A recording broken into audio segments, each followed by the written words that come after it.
बहुत ठंडा है। अलाव जला दो जल्दी से।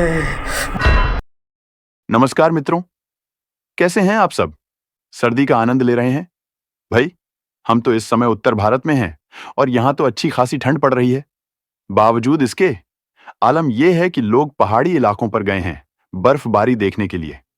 खैर, सबके अपने अपने शौक हैं, लेकिन आज की वीडियो में हम इंसानों के शौक की नहीं, बल्कि उन बेजुबान जानवरों की बात करने वाले हैं जो हर गली मोहल्ले के पहरेदार हैं। जी हाँ, आपने सही समझा। हम बात कर रहे हैं आवारा कुत्तों की।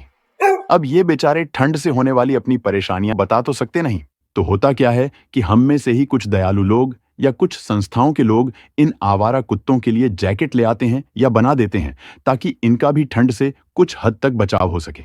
बेजुबान जानवरों के लिए ऐसा दया का भाव रखना निश्चित ही सराहनीय और प्रशंसनीय है, किंतु ऐसा करते हुए इन सभी दयालु लोगों से अनजाने में ही एक भूल हो जाती है जो कि इन स्ट्रीट डॉग्स के लिए एक परेशानी का कारण बन जाती है और अच्छे भाव से किया गया पुण्य कर्म भी फलित नहीं हो पाता। अब हम आपको बताते हैं कि हम ऐसा कह क्यों रहे हैं। देखिए, होता क्या है कि जब किसी आवारे कुत्ते को यह जैकेट पहनाई जाती है तो उसके शरीर को साफ किए बिना ही सीधे ही पहना दी जाती है। वैसे भी गली मोहल्ले के कुत्ते को नहलाना तो संभव है नहीं। ऐसे में यदि उसके शरीर पर पहले से ही कोई घाव हो तो वो जैकेट से दब जाएगा और टकराकर बार बार कुत्ते को पीड़ा देता रहेगा।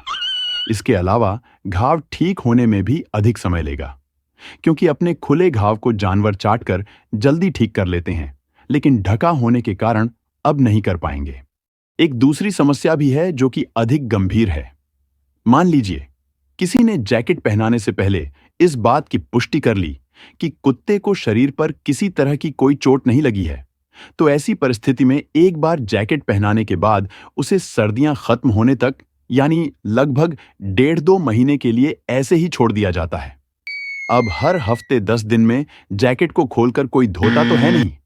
यही वो समय होता है जब कुत्तों को अपने सबसे बड़े दुश्मन का सामना करना पड़ता है, और वो होता है पिस्सू। जी हाँ मित्रों, पिस्सू एक तरह का कीड़ा जो कि लगभग हर आवारा कुत्ते के शरीर पर पाया जाता है और कुत्तों को लगातार होने वाली खारिश का कारण बनता है। जैकेट से बंद शरीर में इनकी संख्या बढ़ जाती है, या यूं कहें कि कुत्तों में खारिश और इन्फेक्शन की संभावनाएं भी बढ़ जाती हैं। घरेलू या पालतू कुत्तों को ये पिस्सू वाली समस्या अधिक नहीं होती, क्योंकि उनका और उनके कपड़ों का रखरखाव ठीक से किया जाता है। तो क्या इसका अर्थ ये है कि हम इन बेजुबान गली मोहल्लों के रखवालों के लिए इस भीषण सर्दी में कुछ नहीं कर सकते?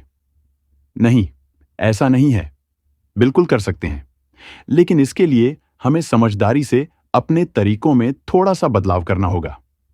देखिए, पहली बात तो ये कि आमतौर पर दिन के समय में रात की अपेक्षा ठंड कम होती है, और कुत्तों के शरीर पर प्रकृति ने जो मोटे मोटे बाल दिए हैं वो उनका सर्दी और गर्मी दोनों से बचाव करते हैं।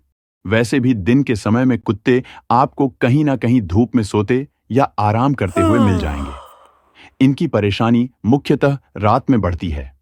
ऐसे में इनके लिए किसी सुनिश्चित स्थान पर रस्सी के बने खाली बोरे या टाट बिछाए जा सकते हैं, जिन पर बैठकर ये गर्माहट महसूस करते हैं। इस तरह के बोरे आसानी से उपलब्ध हो जाते हैं और उनकी कीमत भी बहुत कम होती है। कुछ लोग इनके लिए पॉलीथीन का शेल्टर भी बना देते हैं, परंतु अक्सर देखा गया है कि यह अधिक कारगर नहीं होता, क्योंकि कुत्ते उसे फाड़ डालते हैं। तो मित्रों, बात कुल मिलाकर सिर्फ इतनी है कि परिवर्तनशील इस युग में आधुनिकता को अपनाते हुए केवल दिखावे के लिए और भेड़ चाल न चलते हुए मूलभूत आवश्यकताओं को पहचानना आवश्यक है, और यह इतना मुश्किल भी नहीं है। थोड़े से प्रयास और दूरदर्शिता से अनेकों समस्याओं को हल किया जा सकता है। अंत में आप सब अपना अच्छे से ख्याल रखिएगा और बेजुबानों के प्रति दया का भाव कदापि कम न होने दीजिएगा, क्योंकि इंसान वही जिसमें इंसानियत हो। मिलते हैं आपसे अपनी अगली वीडियो में। तब तक नमस्कार।